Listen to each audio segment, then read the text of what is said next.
Hi, this is Dee at Aloha Astro, and today is March the 2nd, 2022. We're looking at a new moon in the mutable water sign of Pisces. It's occurring at 12:35 p.m. Eastern Time, and it will be at 12 degrees 7 minutes of Pisces. So let's take a look at the forecast that I've written for the day. New moon in Pisces, Wednesday, March 2nd, offers a wave of improvement in any area of your life, but the amount of good you can experience is in direct proportion to the level of your consciousness and your ability to believe and receive, as well as to give or forgive, as the moon joins the sun and Jupiter in Pisces. While the North Node in Taurus is sextile to the Moon, Sun, and Jupiter in Pisces, and trine to Venus, Mars, and Pluto, all joined in Capricorn, you have a sense of things working out as they should, or of you being able to reap rewards for your efforts. Whether you attract a karmic reward or a karmic lesson may depend upon the energy you put out, so remember the golden rule of treating others as you would wish to be treated. Before Neptune was assigned rulership of Pisces, Jupiter held that job, so as the moon joins Jupiter, and then Neptune in Pisces later this evening, the Pisces qualities of beautification, healing, and inspiration are elevated to their highest octave. Pisces rules the 12th house of the dream state, meditation, subconscious, and other planes of existence, the collective consciousness of society, and places of retreat or healing. The transcendent power and wisdom available for us all to align with at this new moon is beyond words and world-shifting. Bryce Wydom kindly granted me permission to share his painting, Kuan Yin Rides the Dragon, to portray the energy of this lunation. Kuan Yin is the bodhisattva of compassion, mercy, and kindness, a goddess of healing, transformation, and prosperity, who hears the cries of humanity. Look her up to get to know her better and invite her to your new moon meditation. Her arrival is usually felt as an uplifting joy in your heart, and you might even channel her laughter. Afterward, share your attunement with the world. Let's take a look at what's going on in the sky. All right, so I've used time and location, 12:35 p.m. Eastern Time, placed it in New York. That gives us an ascendant of Cancer, but we're not looking so much at the houses or the ascendant in this chart because, of course, depending on where you are, there would be a different rising sign potentially. But we are looking at the dynamic and exchange of energy between the planets. We can see that we have a bowl chart where all of the planets line up in houses, one right after the other, in signs, one right after the other. When we have that, it's kind of like a freight train of energy moving toward a destination or a goal. And if we look at the planets that are on the edges of that bowl, they're going to be like the engine and the caboose and the driving force. So determination of desires is very strong with Venus and Mars and Pluto all at 27 degrees in Capricorn, which is a success-oriented earth sign, cardinal earth sign. And Venus is about pleasure, desire, affection, things that feel familiar or comfortable to you. Mars is physicality, action, basically the get up and go to go after something. For a lot of people, relationship will come up because, and actually has been present for the last couple of weeks as these two planets have been hanging out with each other. On the 6th of March, they're going to shift into Aquarius, so this is the last of their Capricorn energy in the next few days. And Capricorn is concerned with stability, security, accountability, integrity, form and structure, commitment, seriousness in relationship, and especially the ones that already have a tradition or a foundation to them.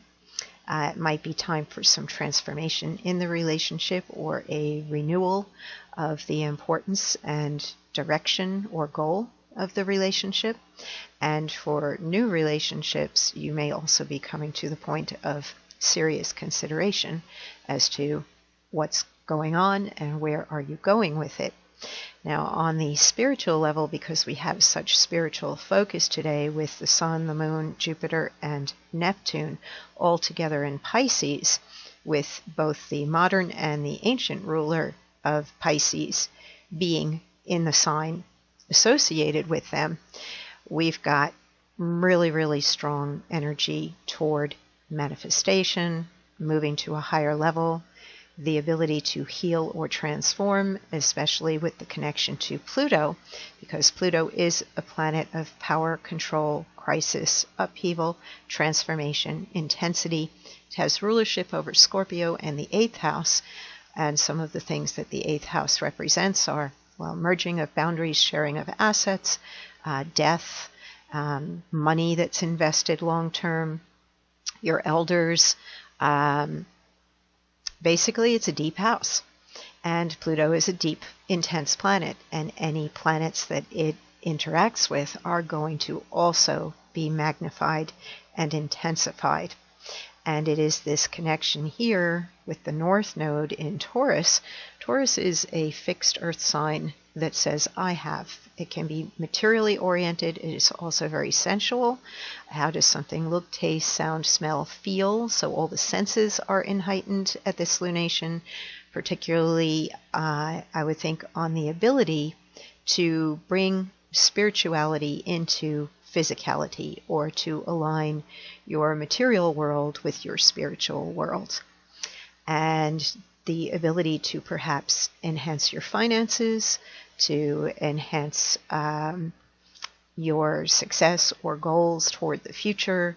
But really the question is it all just about the money, or is it about your consciousness and awareness? And are you also reciprocating or giving? It's not just about you, but it's about the balance or the interaction with you and others around you. We've got a little bit of challenge going on in this square, but we have had for some time, as Saturn and Uranus have been in a square for a while. Mercury's in here as well. So anything that is of a serious nature where you know that change is necessary, because Uranus is the other planet at the other edge of this bowl. So Uranus is important in today's chart, in today's new moon. The idea that it is time for change. We have this minor energy going on between Uranus and the Sun, Moon, and Jupiter as well. Time for change, change for the better. And then the logical side of Mercury and Saturn in Aquarius is looking for the facts or the details. And yes, research, get your information, but sometimes you have to go beyond and allow the intuition or the spiritual side of life also to play a part in your decisions and your words and your actions. I think accountability is a primary thing with the Capricorn planets, as well as Mercury and Saturn. And things would definitely be revealed, or if there's a lesson or something to be gained from a karmic situation, then you might get the aha, like, oh wow, I created that through that particular thought or behavior, or I'm perpetuating my problem because of my mindset. So the awareness can definitely come through, but it's going to come through the turning within. So that's what we have going on in the sky. A great deal of focus all pointed toward that Pisces energy, which does elevate it to its purest form right now. You can't get more Pisces than what we have going on at this new moon. Let's take a look at the Sabian symbol. Pisces 13 degrees because we round up. An ancient sword used in many battles is displayed in a museum. Keynote: through the effectual use of his will, a consecrated man can become a symbol of courage for all those who follow in his footsteps. Willpower is the ultimate spiritual weapon, and its undeviating use is the certification of individual worth. Wherever found, this symbol emphasizes the imperative need to make use of the will in meeting the basic challenges of the inner life as well as outer adversaries. With this third symbol of the 69th sequence, we see singled out and strongly emphasized the one power in man, which is an assurance of victory in the contests generated by social or occult processes in which he has become an active part.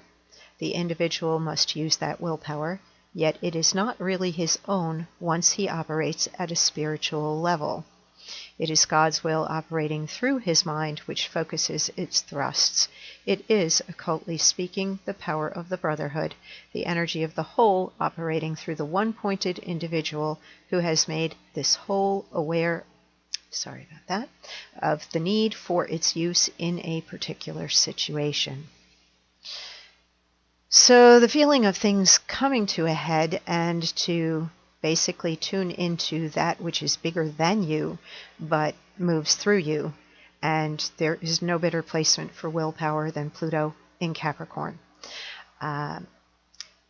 Some interesting things about Kuan Yin, and I do hope that you look her up and read more about her and the various stories surrounding this ascended master or goddess, or however you want to view her.